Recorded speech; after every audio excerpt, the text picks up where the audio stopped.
Ich wollte meinen Sohn und seinen Vater besuchen. Ihre Tür steht offen und keiner antwortet. Ich schicke einen Wagen.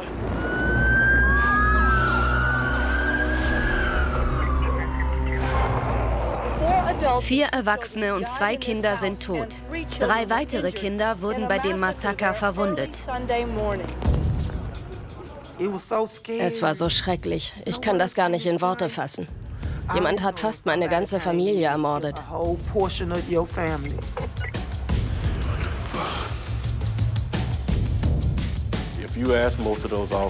Die Einsatzkräfte werden diesen Fall nie vergessen.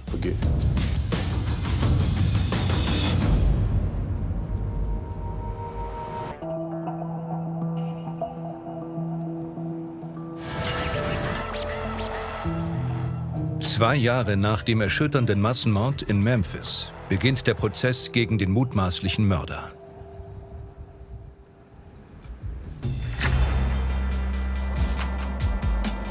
Tony Armstrong arbeitet schon seit 22 Jahren bei der Polizei in Memphis. Er hat die Ermittlungen geleitet und den Verdächtigen dazu gebracht, ein Geständnis abzulegen.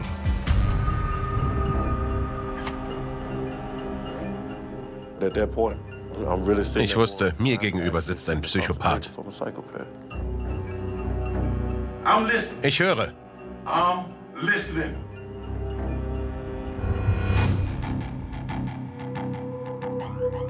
Der Angeklagte Jesse Dodson, alias Junior, hat mutmaßlich seine Geschwister, Neffen, Nichten und deren Freunde getötet.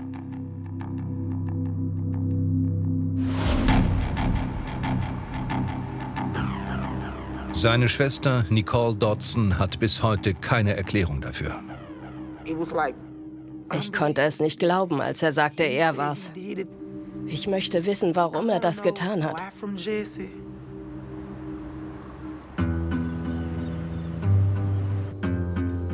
Die Staatsanwälte Ray Lepone und Reginald Henderson kämpfen für ein Urteil, das den 6 toten und 3 verletzten Kindern gerecht wird.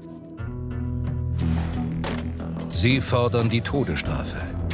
Aber es ist ein schwieriger Fall. Immer wieder sagte man uns, dass es unmöglich ein Einzeltäter gewesen sein konnte.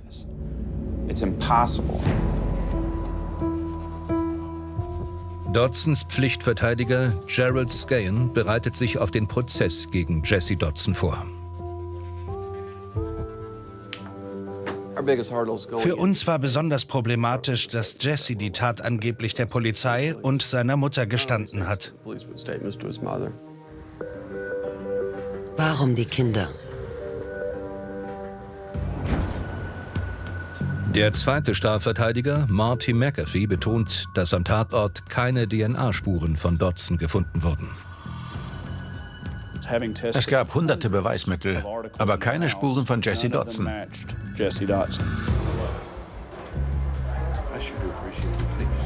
Der Fernsehreporter Nick Kenny hat den Fall von Anfang an verfolgt.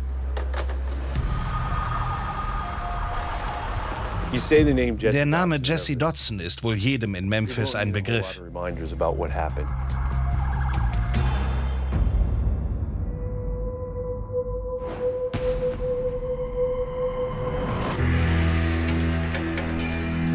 »27. September, 2 Jahre nach den schrecklichen Morden.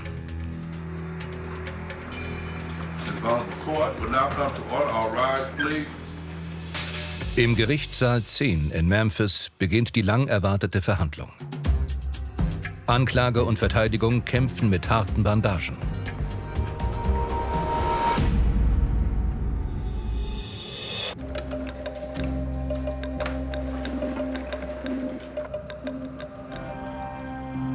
Tony Mullins von der Mordkommission hat die Untersuchung des Tatorts geleitet. Was war Ihr erster Eindruck? Es war der schrecklichste Tatort, den ich je gesehen habe.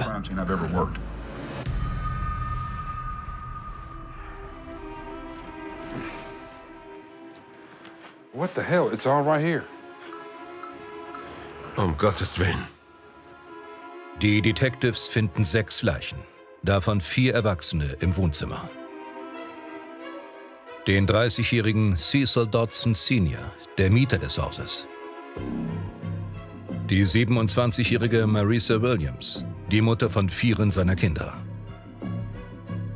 Den 33-jährigen Hollis Seals. Er war bei Cecil zu Besuch, genau wie die 22-jährige Shinri Robertson. Die Kinder sind hinten. 2 von Cecils Kindern liegen tot in ihren Zimmern. Beide wurden geschlagen und erstochen.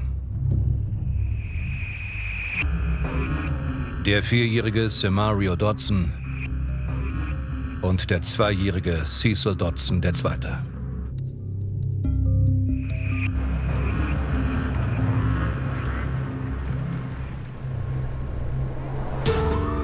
3 Kinder im Alter von 9 Jahren, 4 Jahren und 2 Monaten kommen schwer verletzt ins Krankenhaus.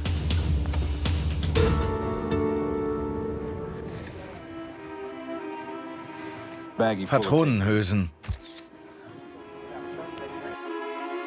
Überall im Haus liegen Patronenhülsen.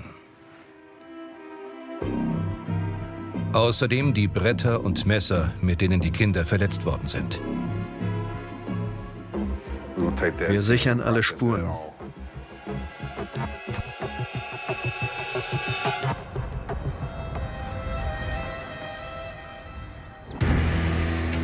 Es dauert 3 Tage, bis Detective Tony Mullins den Geschworenen alle Beweismittel vom Tatort präsentiert hat. Beweismittel A. Der Griff ist abgebrochen. Eine große Blutlache. Was ist das? 16 Patronenhülsen. Der Teppich unter Hollys Seal. Die Farbe verdeutlicht die Details. Jeder bezeichnete das Haus in der Leicester Street als den Tatort. Aus polizeilicher Sicht war aber jedes Zimmer ein eigener Tatort.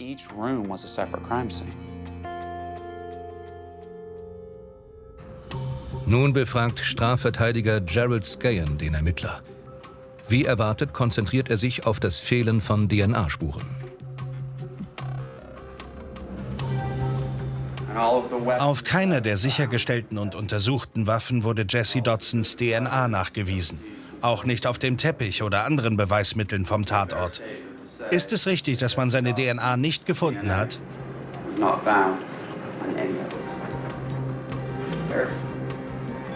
Ja, das stimmt.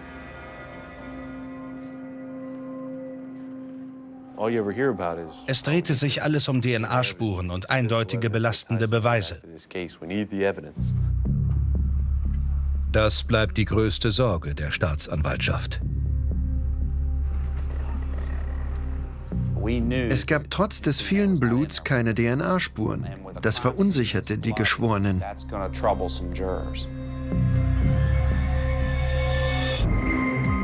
Die Staatsanwaltschaft fordert die Todesstrafe für Jesse Dodson. Er hat mutmaßlich seinen Bruder Cecil und 5 weitere Personen getötet.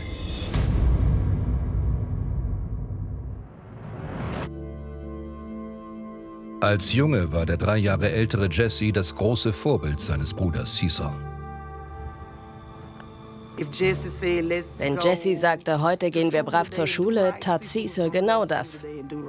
Aber er folgte ihm auch, wenn Jesse bestimmte, heute verstecken wir uns im Garten, während Mom bei der Arbeit ist.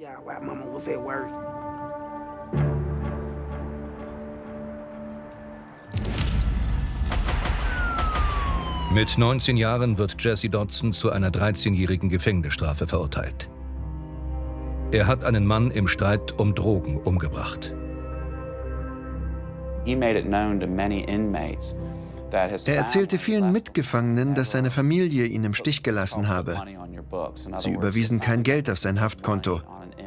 Er hatte also kein Guthaben, von dem er sich etwas kaufen konnte. Sie kamen ihn auch nie besuchen. Während sein Bruder in Haft ist, wird Cecil Dodson Mitglied einer Gang. In Cecil Dodsons Leben gab es viele Widersprüche.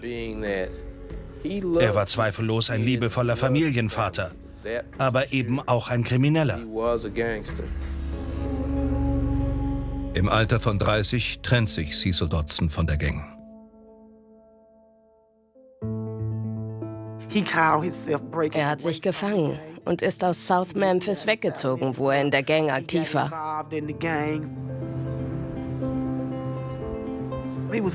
Er war sehr stolz auf sein Haus.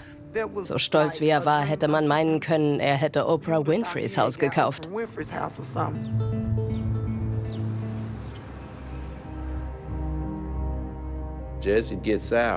Als Jesse Dotson aus dem Gefängnis kam, hatte Cecil ein Haus, 2 Autos, eine Freundin und mehrere Kinder. Jesse hingegen arbeitete als Maler bei seinem Vater. Das konnte er nur schwer ertragen.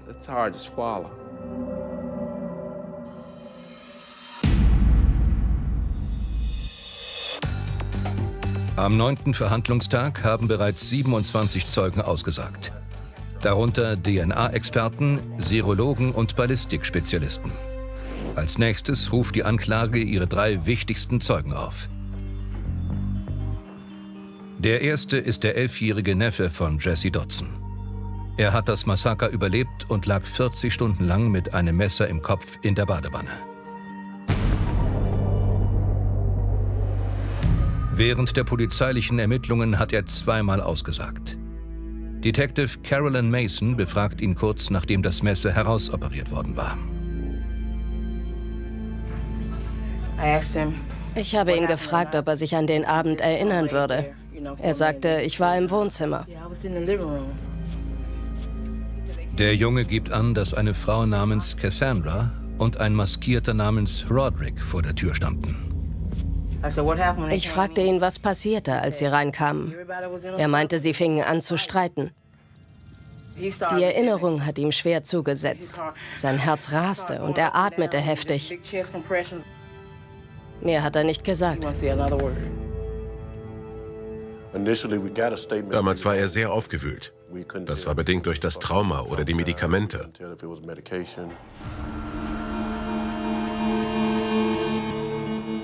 Zwei Tage später befragt Caroline Mason den Jungen erneut. Mit einem anderen Ergebnis. Hören Sie selbst. Hat er auf dich eingestochen? Ja. Wer war's? Junior. Bei den Dotsons hat jeder einen Spitznamen. Jesse Dotson wird Junior genannt. Jesse? Sein Onkel? Ganz allein? Der Mann, der nun auf der Anklagebank sitzt. Seinem Neffen begegnet er hier zum ersten Mal seit dem Massaker.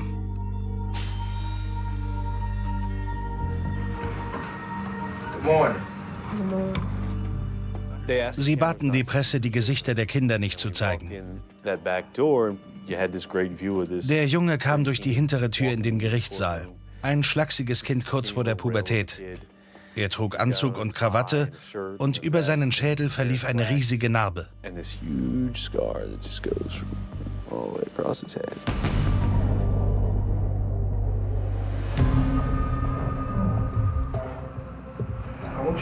Bitte sag mir, ob du deinen Onkel Junior hier siehst, den Täter. Ja. Wo? Da vorn.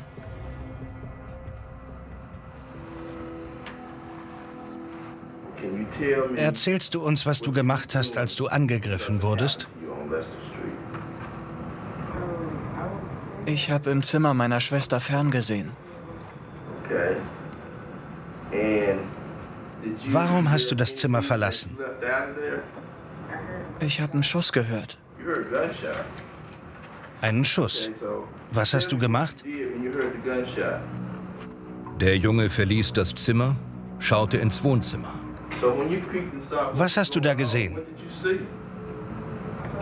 Onkel Junior hat mit einer Pistole auf Daddy gezielt. Und dann? Dann kamen Rauch und Funken raus. Was hast du gemacht? Der Junge läuft in den Flur, um die Polizei zu rufen. Doch sein Onkel hält ihn zurück.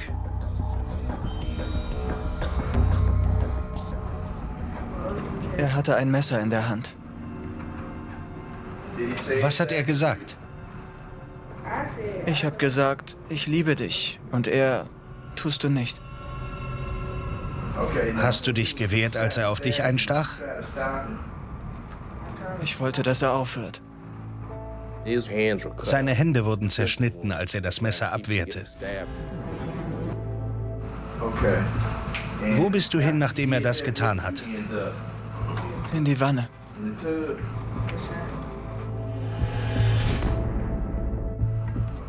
Wer war bei deinem Onkel?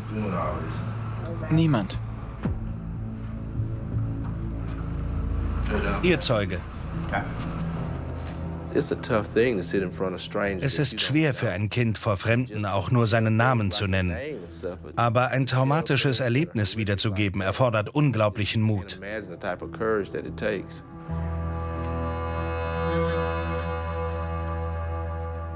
Im Kreuzverhör fokussiert sich Dodsons Anwalt, Marty McAfee, auf die ursprüngliche Aussage des Jungen. Damals hatte er einen Maskierten namens Roderick als Tatverdächtigen genannt. Der maskierte Mann sagte, kehr nie der Gang den Rücken. Ja, Sir. Du hast den Mund zu voll genommen. Hat er das zu deinem Vater gesagt? Ja, Sir. Kurz bevor er ihn erschossen hat? Ja, Sir.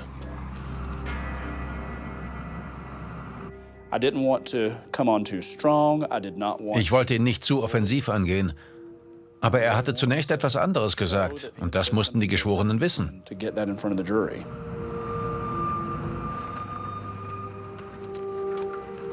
Der damals 9-Jährige hat seinen Onkel nach dem Massaker gegenüber der Polizei beschuldigt. Detective Tony Armstrong kann Jesse Dodson daraufhin zu einem Geständnis bewegen.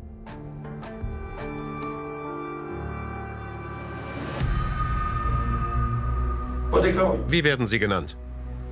Junior. Von jedem in der Familie? Ja. Wirklich von allen? Hat er auf dich eingestochen? Ja. Wer war's? Junior. Was hat er gesagt? Junior. Als ich ihm die Aufnahme vorspielte, schlug sein Herz so heftig, dass ich sah, wie seine Halsschlagader pulsierte. Ich hatte ihn am Haken und gab ihm keine Chance, sich da rauszureden.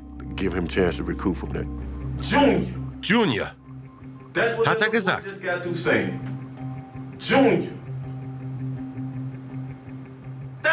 Genau das hat er gesagt. Er hat ihnen nie etwas getan. Sie haben es vermasselt. Im Haus hat jemand überlebt und der kann sie identifizieren. Ein Kind. Sagt ihren Namen. Ich warte. Ich höre. Am Ende hält Dodson dem Druck nicht länger stand. Er gesteht den mehrfachen Mord. Als er die Schrotflinte hinter der Couch hervorholte, habe ich abgedrückt. Nach einigen Tagen in Untersuchungshaft ändert Jesse Dodson seine Aussage nochmals. Er behauptete gegenüber seiner Familie, er sei zu dem Geständnis gezwungen worden. Die Ermittler hätten ihn mit dem Tod gedroht, sollte er nicht gestehen.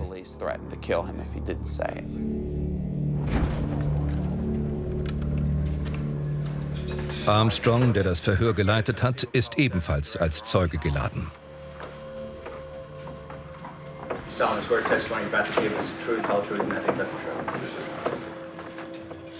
Er soll die Geschworenen davon überzeugen, dass es sich um ein wirkliches Geständnis handelt. Ich höre. Wir waren unterwegs. In der Mordverhandlung gegen Jesse Dodson beschreibt der Mordermittler Tony Armstrong die Befragung des mutmaßlichen Täters. Man muss sich gut vorbereiten. In so einem Prozess wird natürlich sehr genau nachgehakt.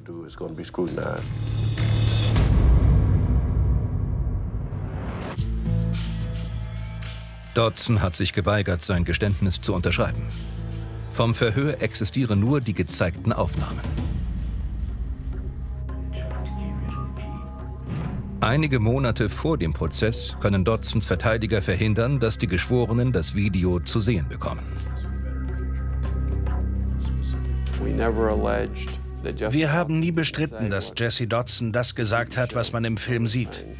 Allerdings war die Aussage aus dem Zusammenhang gerissen.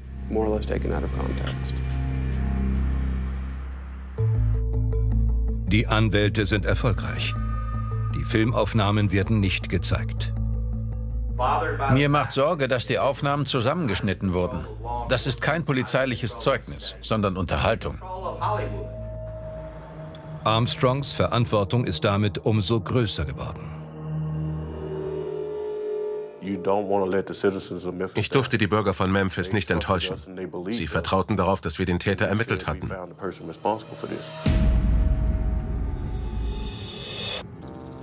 Ray Lepone fordert Armstrong auf, die Befragung von Jesse Dodson wiederzugeben. Ich betrat das Verhörzimmer, stellte mich vor und setzte mich ihm gegenüber. Im Gespräch war es offensichtlich, dass es ihm schwer fiel, Haltung zu bewahren. Geben Sie mir Ihre Hand. Nehmen Sie meine. Ich halte sie. Er meinte, was soll ich noch sagen? Sie sind doch sowieso tot. Ich erwiderte, ich will, dass Sie es mir erzählen. Jesse Dodson berichtete, dass er mit seinem Bruder Cecil im Auto unterwegs war.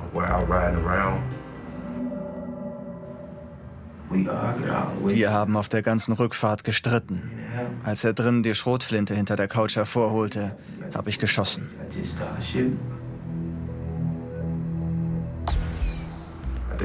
Ich fragte nach den Kindern. Er sagte, ich wollte sie aus dem Weg räumen. Sie haben mich gesehen. Und dann?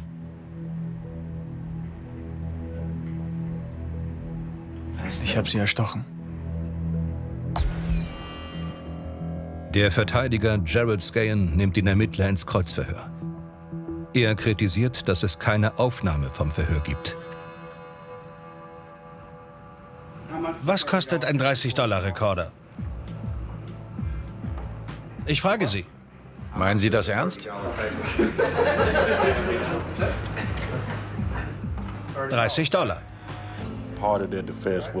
Die Verteidigung wollte unsere Arbeit in der Mordkommission und die Ermittler diskreditieren. Darauf waren wir vorbereitet. Verteidiger Scahan lässt nicht locker. Sprechen wir über Jesse Dodson.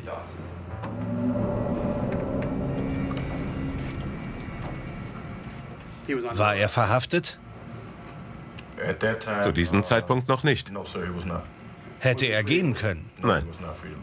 Er ist also nicht freiwillig gekommen? Nein.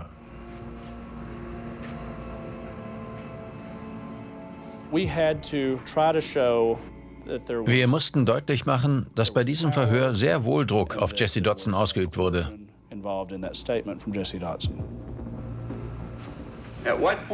Wann haben Sie Jesse Dodson die Aufnahme vorgespielt, in der ein Maskierter der Morde beschuldigt wurde?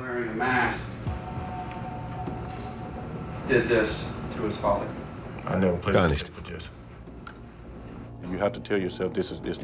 Man muss sich immer bewusst machen, dass es nichts Persönliches ist. Nur die Opfer zählen. Egal wie sehr der Anwalt mich angegriffen hat, ich musste gelassen bleiben. Chief Mullins, was ist mit Ihren Notizen? Mein Name ist Armstrong. Entschuldigen Sie. Machen Sie keine Notizen? Egal wie lange ich lebe, an diesen Fall werde ich mich immer erinnern. Der Täter wollte 9 Menschen töten. Nur durch Gottes Hand haben 3 überlebt. Sie können mir glauben, dass ich das niemals vergessen werde. Aber Sie haben keinen 30-$-Rekorder verwendet. Wir werden also nie im Detail erfahren, was Sie und Jesse Dodson in dem 7-stündigen Gespräch gesagt haben. Deputy Director Armstrong.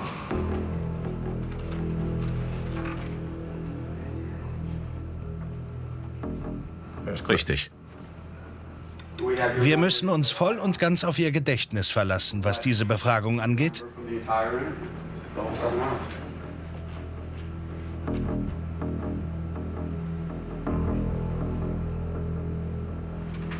Keine weiteren Fragen.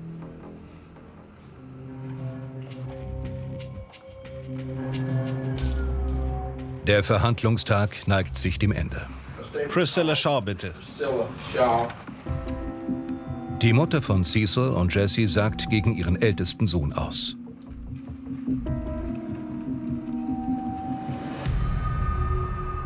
Sie hat direkt nach seinem Geständnis mit ihm gesprochen.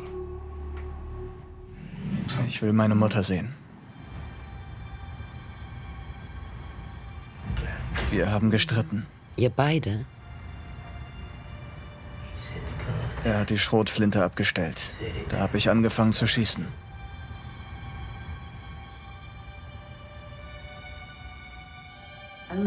Ich stehe zu dir. Nicht weinen. Shaw, you solemnly swear the testimony you're about to give is the truth, the whole truth, and nothing but the truth. Yes. Succeed.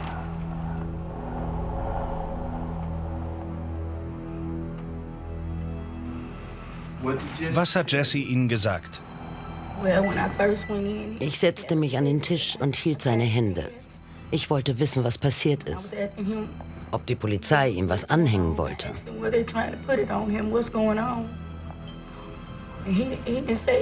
Er sagte nichts und ließ den Kopf sinken. Dann sah er mir in die Augen und gestand mir, dass er es war. Ich musste nachfragen. Er sagte, ich hab's getan, Mom.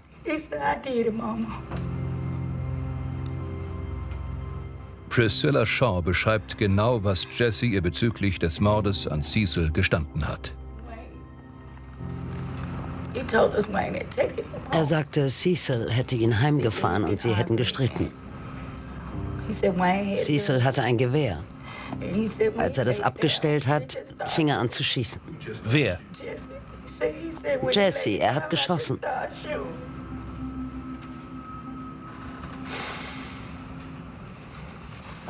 Sie fragten nach den Kindern. Ich wollte wissen, warum. Er sagte, sie haben mich gesehen. Aber warum das Baby? Das arme Baby. Und er hat nur den Kopf geschüttelt. Ich habe ihm gesagt, dass ich ihn liebe und bin gegangen.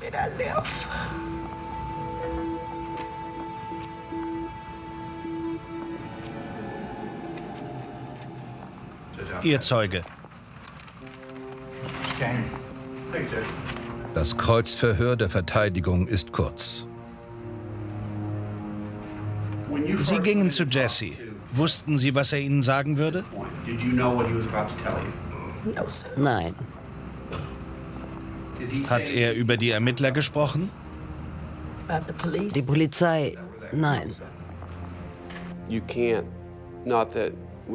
Es gab keinen Grund, Miss Shaw hart anzugehen, und es wäre nicht hilfreich für unseren Mandanten gewesen.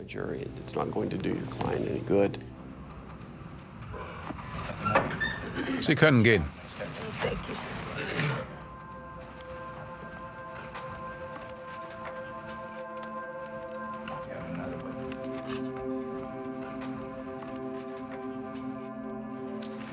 Ihr nächster Zeuge, bitte. Die Beweisführung der Anklage ist damit abgeschlossen.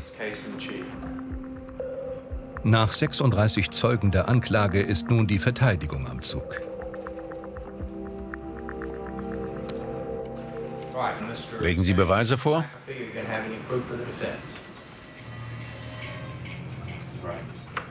Die Verteidiger rufen nun ihre eigenen Zeugen auf. Eine Frage steht im Raum. Wird Jesse aussagen? Ich habe den Anwalt gefragt.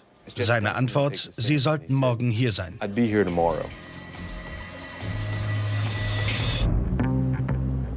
Die Nachricht verbreitet sich wie ein Lauffeuer. Der mutmaßliche mehrfache Mörder Jesse Dodson tritt in den Zeugenstand. Mein Telefon lief buchstäblich heiß.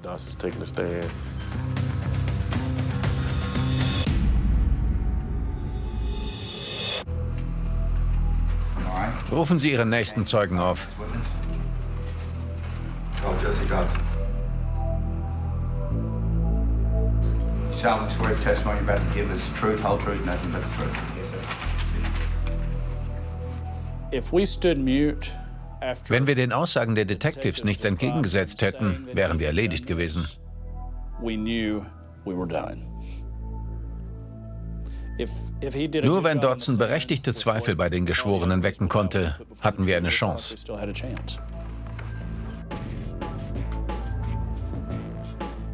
Alles hängt davon ab, wie Jesse Dodson sich im Zeugenstand schlägt.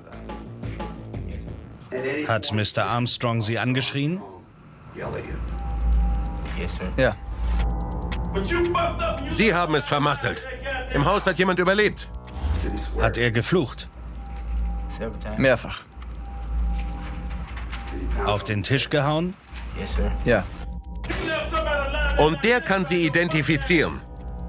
Ein Kind sagt Ihren Namen. Junior.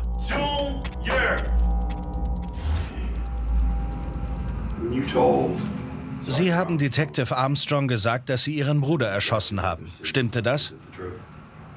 Nein.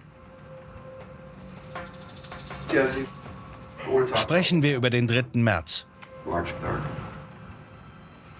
Jesse gibt an, dass er im hinteren Schlafzimmer war, als die ersten Schüsse fielen. Was haben Sie gehört und gesehen? Als ich die Schreie hörte, bin ich unters Bett gekrochen. Was haben Sie nach den Schüssen und Schreien gehört? Nichts. Alles war still. Wohin sind Sie dann gegangen? Ins Wohnzimmer. Sahen die Opfer lebendig oder tot aus? Tot. Sahen Sie die Kinder? Ja. Auch Ihren Neffen in der Badewanne? Ja. Wirkten sie lebendig oder tot? Tot.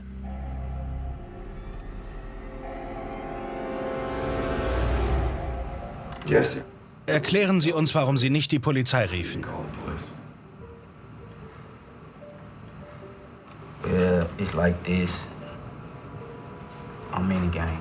Ich bin Gangmitglied. Da ruft man nicht die Polizei. Das ist eine eiserne Regel. So etwas machen wir nicht.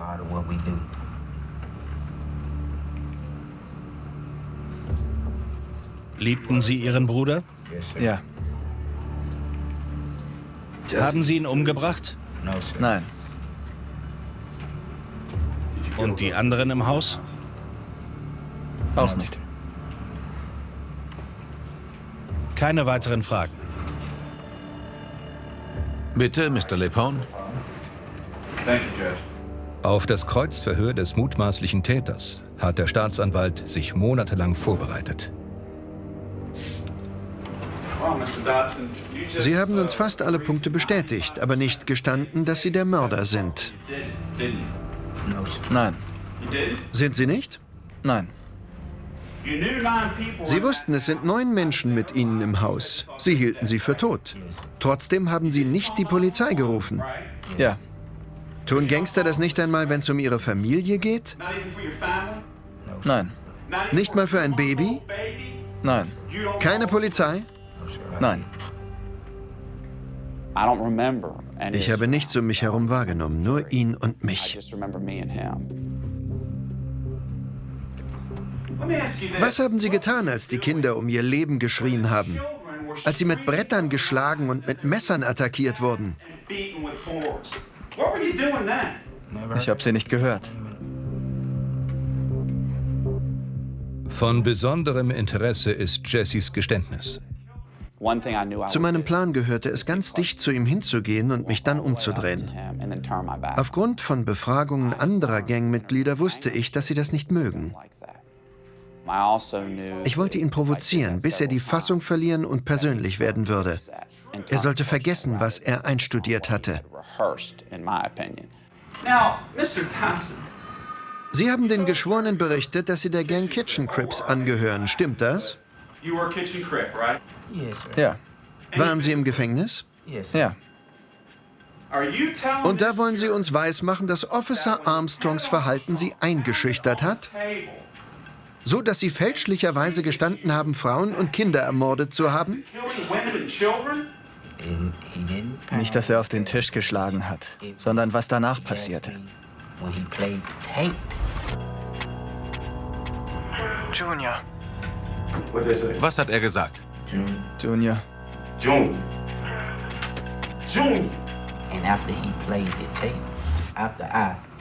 Ich blieb dabei, dass ich es nicht war. An dem Punkt schrie er, ich werde dich eigenhändig umbringen. Du verlogener Drecksack. Du bist ein eiskalter Killer. So war das. Die Mimik der Geschworenen zeigte deutlich, dass sie von seinem Ausbruch geschockt waren. Ich habe bewusst nicht locker gelassen. Sie gaben zu, Frauen und Kinder ermordet zu haben.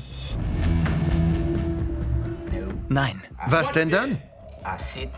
Ich saß da und er drohte mir, ich werfe dich den anderen Insassen zum Fraß vor. Sollen die dich doch umbringen? Da habe ich gestanden. Den Mord an Frauen und Kindern? Ja.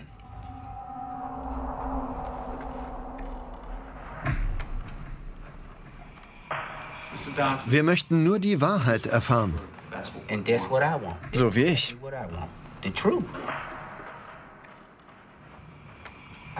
Ich bin seit 2 Jahren grundlos im Gefängnis. Unschuldig? Wegen nichts.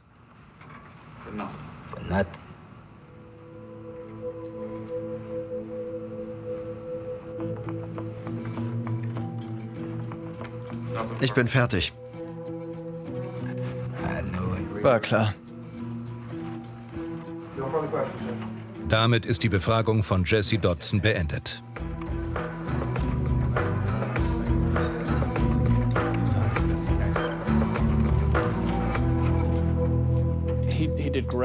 Er ist seiner Aussage durchweg treu geblieben, aber sein Wutausbruch hat die Geschworenen irritiert. Das war der echte Jesse Dodson. Dodson war der letzte Zeuge.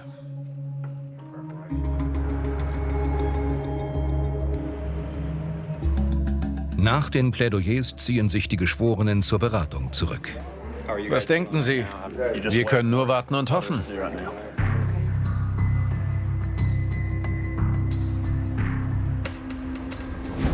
Nach nur 90 Minuten sind die Geschworenen zu einem Urteil gekommen. Jedes Mal, wenn ich da reingehe, um das Urteil zu hören, kostet mich die Anspannung Jahre meiner Lebenszeit.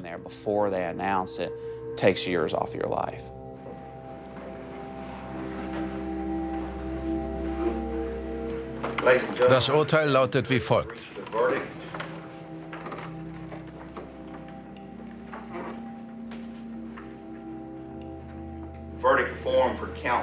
Die Geschworenen befinden den Angeklagten Jesse Dodson des Mordes an Cecil Dodson Sr. für schuldig. Jesse Dodson wird wegen 6-fachen Mordes und 3-fachen versuchten Mordes verurteilt. Er war sicher, dass wir Zweifel geweckt hatten. Er war erschüttert.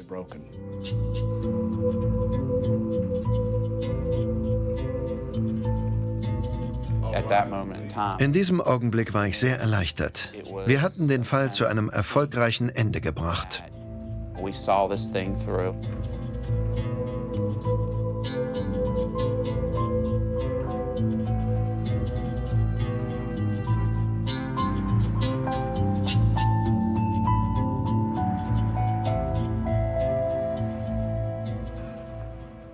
Das Strafmaß wird am nächsten Tag verkündet.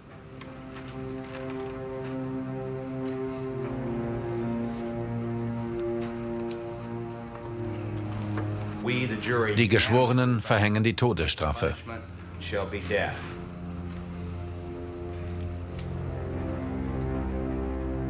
Für jeden der 6 Morde fällt das gleiche Urteil.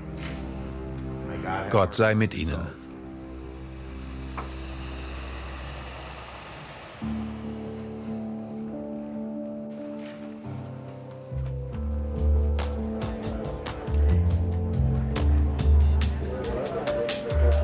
Auf der Seite der Gesetzeshüter überwiegt die Erleichterung.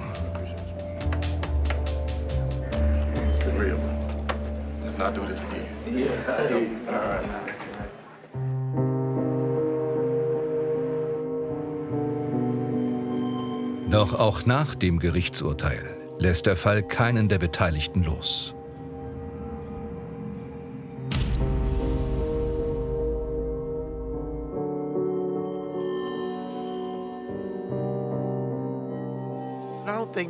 Wir werden nie ganz darüber hinwegkommen.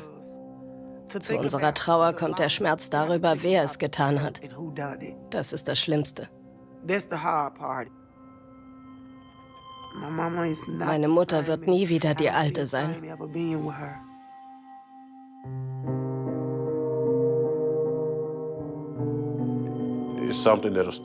Dieser Fall hat uns für immer verändert. Die Ermittler werden dieses Massaker nie vergessen. Ich werde mich auch in 20 Jahren noch an die grausigen Details erinnern. So etwas möchte ich nie wieder erleben.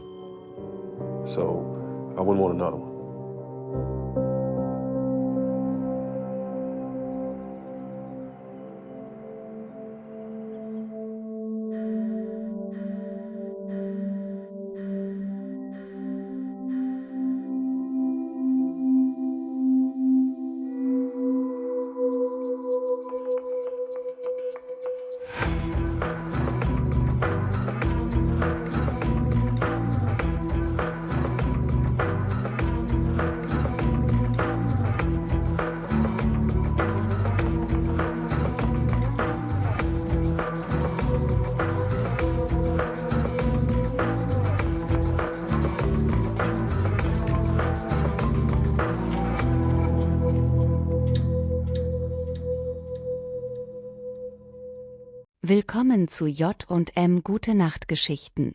Heute Abend. Wir werden uns mit noch beunruhigenderem befassen. War Criminal Fall. Aber bevor du einschläfst, bitte nehmt euch einen Moment Zeit, um dieses Video zu liken. Und abonniere den Kanal.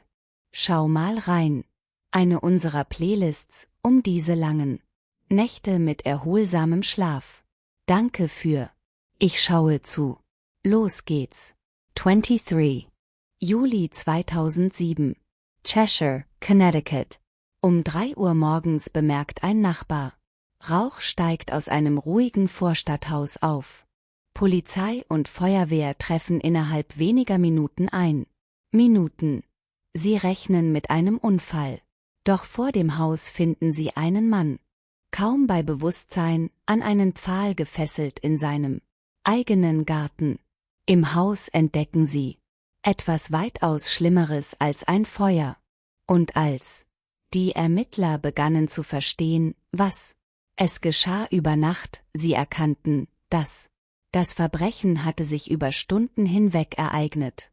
Chancen, es zu verhindern, die verstrichen sind. Entscheidung für Entscheidung. Bei Sonnenaufgang wäre ein ganzer Staat. Ich stelle die gleiche Frage. Wie konnte so etwas in einer Nachbarschaft passieren? So was? Das Haus gehörte Dr. William Pettit und seine Frau Jennifer Pettit und deren Töchter Haley und Michaela. Sie waren in der Gemeinde bekannt. Aktiv, freundlich und tief engagiert in lokale Veranstaltungen. Die Nacht vor dem Verbrechen verlief unauffällig. Arbeit, Besorgungen, Abendessen und Schlaf. Nichts Ungewöhnliches. Doch spät in dieser Nacht waren 2 Männer Fahrt durch Cheshire nach einen Einbruch in der Nähe begehen. Sie suchten nach einer weiteren einfachen Lösung. Ziel. Sie wählten das Haustier zu Hause bei. Zufällig, und diese Entscheidung würde auslösen eine Kette von Ereignissen, die fast 8 Stunde. Die Täter gelangten durch einen unverschlossene Tür am frühen Morgen. Stunde. Im Inneren trafen sie auf Jennifer Pett. Erstens. Ihr Plan schien ein. Rob Uberfall. Sie forderten Geld und Zugang zur Bank. Information. Bald darauf weckten sie auch den Rest der Familie auf. Familie. Statt schnell abzureisen, blieben sie. Sie zogen von Raum zu Raum und versammelten sich. Artikel. Irgendwann zwangen sie Jennifer dazu, zu gehen. Mit einem von ihnen zur Bank, während die anderen blieben im Haus. Eine Bankangestellte bemerkte, dass etwas nicht stimmte. Falsch und alarmierte die Polizei, aber Beamte hatte die Situation noch nicht vollständig verstanden. Das Geschehen in ihrem Zuhause. Die Stunden vergingen. Die polizeiliche Überwachung begann vor dem Gebäude. Haus nach dem Bankalarm. Beamt. Auf Backup und klare Informationen gewartet. Vor dem Betreten. Drinnen. Die Situation eskalierte immer weiter. Die Ermittler rekonstruierten später den Zeitgeist. Eintrag am frühen Morgen, Vormittag. Bankabhebung und stundenlange Gefangenschaft. Die Täter blieben deutlich länger im Gefängnis als ein typischer Raubüberfall. Mit jeder Stunde stieg die Gefahr. Und kurz vor Mittag die Situation. Es entwickelte sich zu einer Krise. Plötzlich quoll Rauch aus das Haus.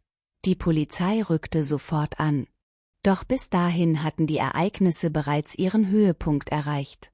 Ihr tragisches Ende. Dr. William Pettit Aberlet.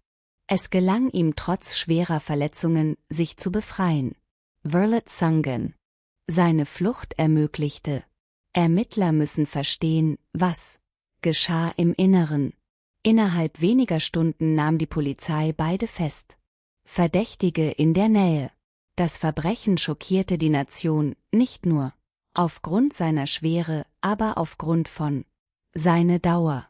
Es war keine plötzliche Tat gewesen. Es entfaltete sich nach und nach.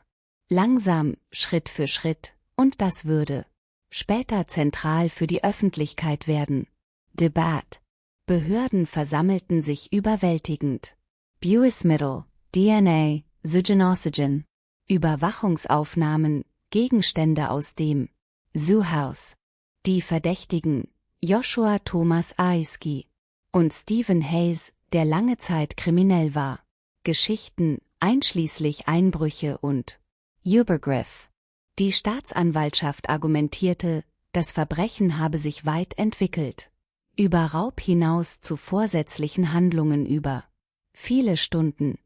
Der Fall erregte landesweites Aufsehen und die Gerichtsverhandlung wurde landesweit beobachtet. Die Prozesse fanden getrennt statt. Josh Warren. Ich habe detaillierte Zeitleisten gehört, die zeigten mehrere Entscheidungspunkte, an denen die Täter hätten gehen können. Die Staatsanwaltschaft betonte die Dauer und Planung während der Gefangenschaft. Beide Angeklagten wurden verurteilt. Die Urteile zählten zu den härtesten, verfügbar gemäß dem Recht von Connecticut bei der Zeit. Doch die juristische Geschichte war damit noch nicht zu Ende. Der Fall würde Einfluss auf die Gesetzgebung haben. Im ganzen Bundesstaat. Die öffentliche Reaktion erfolgte umgehend und heftig. Das Verbrechen führte zu schwerwiegenden Folgen. Diskussionen über die Voraussetzungen für eine Bewährung, Wiederholungstäter und Wohnungseinbrüche. Strafen. Connecticut stärkte seine Heimat. Invasionsgesetze, die das Verbrechen zu einem Specific Straftat. Gesetzgebung wurde informell damit in Verbindung gebracht. Mit dem Fall eine dauerhafte rechtliche Auswirkung. Aus einer einzigen Nacht. Viele Verbrechen schockieren Gemeinschaften, aber eine veränderte die Art und Weise, wie die Menschen Sicherheit betrachteten. Gewöhnliche Orte. Das Haus war nicht isoliert. Die Gegend war nicht gefährlich. Nichts. Es fiel auf. Dennoch dauerte das Verbrechen Stunden, nicht Minuten. Und genau das geht so weiter. um die Menschen zu verfolgen. Nicht nur das, was geschehen ist. Aber wie lange das dauerte? Denn manchmal die beunruhigendsten Fälle sind keine vorhersehbaren Handlungen. Sie sind vermeidbare, die sich Schritt für Schritt entfalten. Schritt. Winter in Idaho, ländlicher Raum, 1970er Jahre. Eine Zeitung. Der Lieferbote fährt zu einem ruhigen Haus. Vor Sonnenaufgang. Die Lichter sind noch an. Die Haustür ist einen Spalt breit geöffnet. Räuspert sich. Er geht davon aus, dass jemand früh aufgewacht ist. Dann bemerkt er etwas Seltsames. Keine Fußspuren im Schnee, die den Weg weisen. Haus. Die Polizei trifft Minuten später ein. Drinnen. Die gesamte Familie ist fort, aber nicht vermisst. Die Szene wirkt wie in der Zeit eingefroren. Frühstück nicht beendet, persönlich. Habseligkeiten unberührt und keine Zwangsmaßnahmen. Eintrag. Und den Ermittlern wird schnell klar, dass jemand ist über Nacht in das Haus eingedrungen, blieb stundenlang drinnen und dann verschwand spurlos im frischen Schnee. In den späten 1970er Jahren entstanden Gemeinschaften außerhalb. Boise, Idaho waren klein, ländlich und eng verbunden. Die Leute schlossen ihre Türen selten ab. Nachbarn. Sie kannten die Gewohnheiten des jeweils anderen. Die Familie, die in dem Haus wohnt, ein junger Paar mit Kindern, passen perfekt zusammen. Dieses Leben. Festjobs, Regional Messenger Church Gang. Anwesenheit und keine bekannten Konflikte. Die Nacht vor dem Verbrechen war völlig normal. Das Geschirr vom Abendessen wurde zum Trocknen in der Nähe abgestellt. Waschbecken. Schulsachen wurden für die am nächsten Morgen. Nichts deutete auf Gefahr hin. Aber irgendwann nach Mitternacht, jemand betrat das Haus, nicht gewaltsam, nicht eilig, aber sorgfältig, und die Ermittler glaubten später, dass der Täter blieb lange im Gefängnis. Sidespan. Als die Beamten das Haus durchgingen, sie bemerkten sofort etwas. Versterend. Es gab keine Anzeichen eines Kampfes. Im ganzen Haus. Die Zimmer waren ordentlich, mobile unberührt. Die Familie schien gewesen zu sein. Im Schlaf konfrontiert. Noch rätselhafter war, dass Wertgegenstände immer noch Geschenk, Geld, Schmuck und Elektronik. Das war kein Raubüberfall. Und draußen vor dem Haus frischer Schneefall. Den Hof bedeckt. Die Ermittler suchten nach Spuren. Es waren nur die Familien. Keine klare Eingang, kein Ausgang. Es schien, als ob der Täter eingetreten und verschwunden. Die Polizei verdächtigte zunächst jemanden. Die Familie wusste Bescheid. Die ruhige Art der Einträge. Vermietet, Vertrauheit. Freunde und Kollegen wurden befragt. Ausführlich. Alibis überprüft. Nichts stimmte überein. Als nächstes kam die Möglichkeit eines Landstreichers hinzu. Doch das Fehlen von Fußspuren verkomplizierte die Sache. Diese Theorie. Könnte der Täter wartete zuvor im Inneren, versteckt vor dem. Die Familie ist eingeschlafen? Diese Möglichkeit alarmierte Anwohner, was bedeutete, dass der Angreifer hätte das Haus stundenlang beobachten können. Die Angst in der Bevölkerung breitete sich schnell aus. Die Menschen begannen, ihre Türen zu verriegeln. Zum ersten Mal. Jahre später Ermittler und Forscher den Fall mit einem moderneren Verbrechen verglichen. In einem anderen Land, in dem ein Mörder blieb im Haus einer Familie für Stunden nach dem Anschlag. Die Ähnlichkeiten waren beunruhigend. Nächtlicher Eintritt, gesamter Haushalt. Gesielt. Längere Zeit im Innenbereich verbracht. Und keine eindeutigen Fluchtspuren. In beiden Fällen schien der Täter ungewöhnlich komfortabel in der Umgebung. Fast so, als ob die Zeit stillgestanden hätte. Gegenstand. was zu einer erschreckenden Möglichkeit führte. Die Kriminalität wurde nicht überstürzt, sondern kontrolliert. Ohne Zeugen oder forensische Technologie der damaligen Zeit. Die Detektive verließen sich auf Interviews und Logik. Sie untersuchten ehemalige Bewohner des Hauses, Reisende, Durchreisende und Menschen, die Ich hatte kürzlich Kontakt zur Familie. Mehrere Verdächtige tauchten auf, aber keiner konnte werden angeklagt. Im Laufe der Jahre verschlechterte sich die Beweislage. Die Erinnerungen verblassten. Der Fall kam langsam voran. In die Akten der ungelösten Fälle. Aber niemals hat sich wirklich in das Gedächtnis der Stadt eingebrannt. Weil niemand das Zentrum erklären konnte. Rätsel. Wie jemand hinein und wieder hinausgelangte. Ein schneebedecktes Grundstück, ohne es zu verlassen. Verfolgen. Jahrzehnte später, Ermittler für ungelöste Fälle. Die Beweislage wurde mit Hilfe moderner Methoden erneut geprüft. Forensische Techniken. Sie untersuchten die erhaltenen Gegenstände erneut in der Hoffnung für DNA-Übereinstimmungen. Sie haben auch neu überdacht. Die Zeitleiste. Eine Theorie besagte, dass der Täter möglicherweise sind bis zum Morgen geblieben und sind dann abgereist. Die täglichen Aktivitäten störten den Schnee. Ein weiterer vorgeschlagener Zugang erfolgte von einem harten Oberfläche wie eine Straße oder ein Bauwerk in der Nähe. Das Anwesen. Aber selbst mit modernen. Die Wissenschaft konnte keine endgültige Antwort liefern. Die meisten Verbrechen hinterlassen Spuren der Ankunft oder Flucht. Dieser hier nicht. Kein Motiv, kein Verdächtiger bestätigt, keine Erklärung, wie die Person ging. Für die Gemeinschaft.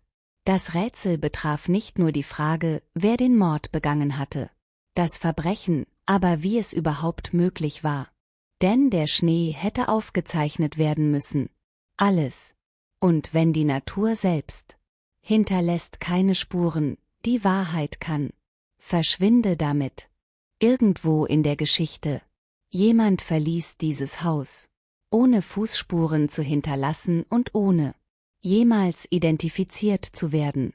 Kurz nach Mitternacht im ländlichen Oklahoma. Ein Wohnwagen steht in Flammen. Die Nachbarn gehen von einem Unfall aus, aber den Feuerwehrleuten fällt etwas Seltsames auf. Das Feuer entstand nicht auf natürliche Weise. Im Inneren sind 2 Menschen tot, aber 4. In diesem Haus sollten sich Menschen aufhalten. Und die beiden Teenager, die dort wohnten. Weg. Nicht draußen, nicht in der Nähe, nicht drinnen. Das Krankenhaus ist verschwunden. Die Polizei erkennt schnell, dass es sich nicht um einen Brand handelt. Untersuchung. Es handelt sich um Mord und Entführung. Und je tiefer sie graben, desto seltsamer wird es. Gerucht, Justendness, Siktungen. Und ein Geheimnis, das andauern würde. Jarsent. 29. Dezember 1999. Welch, Oklahoma.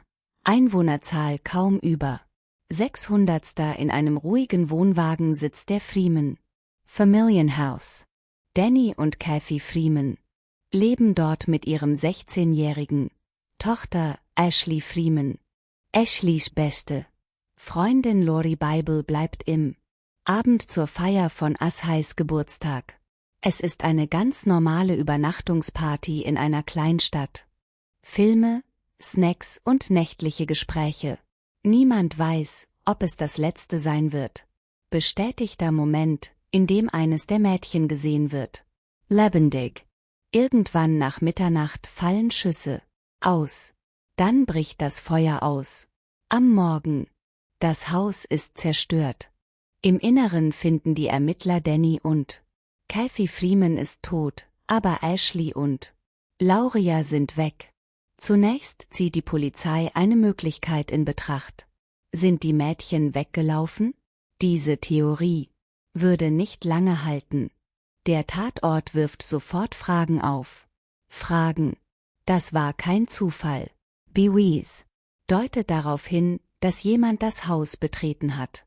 Absichtlich, und Danny Freeman hatte einen Geschichte.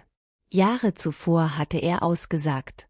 Gegen lokale Kriminelle in einem Diebstahlsfall. Was zu Verhaftungen führte. In einer so kleinen Stadt gibt es keine Grollgefühle. Verschwinden leicht.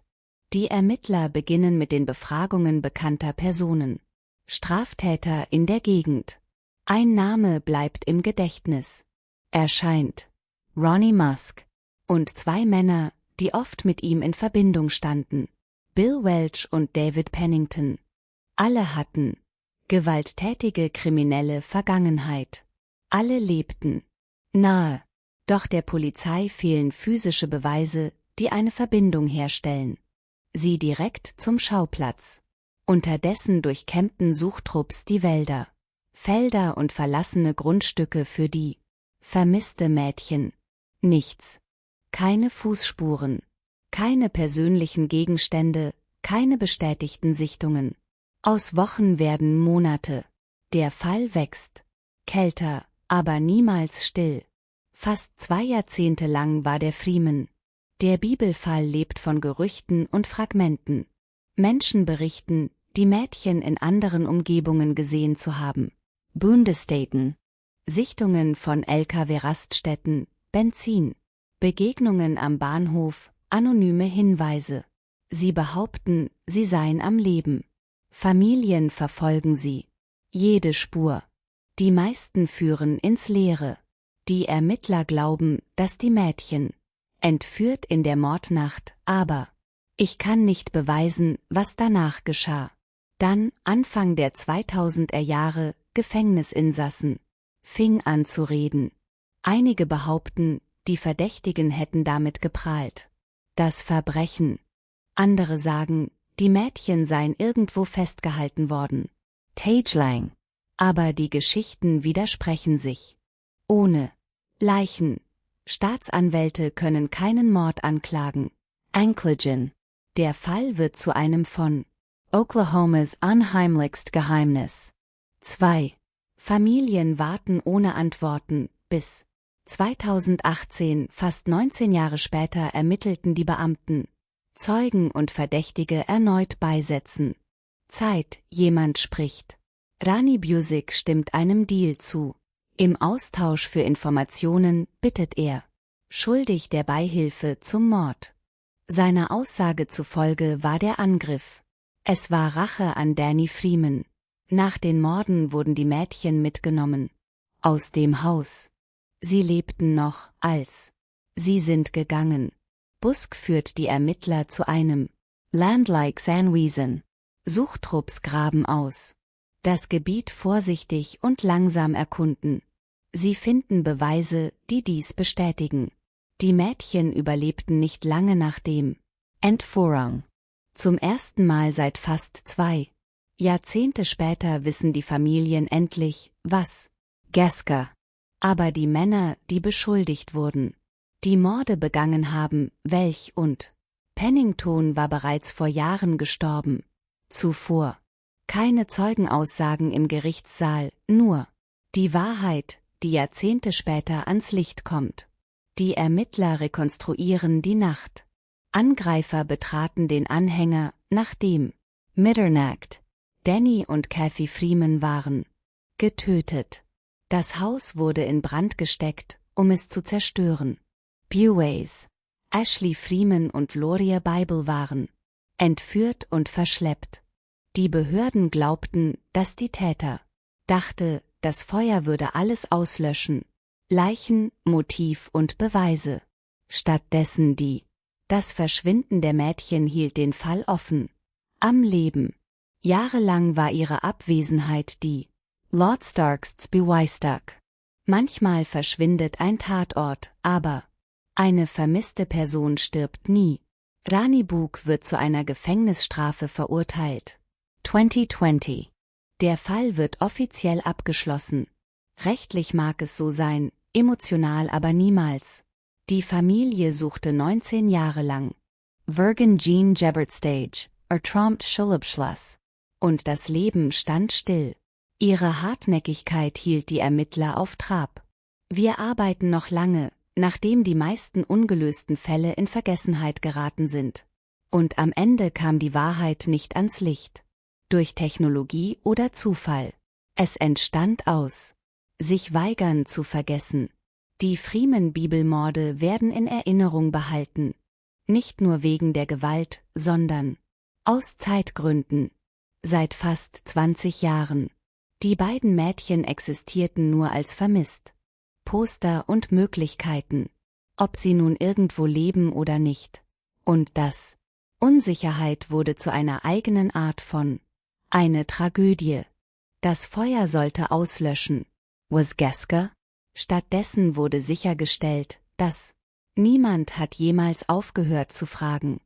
Denn manchmal ist die längste Ermittlungen. Es geht nicht darum, Verdächtige zu finden. Über die Suche nach Antworten für Familien. Endlich damit leben. Kalifornien 2018. Die Polizei sammelt unauffällig einen weggeworfenen Gegenstand ein.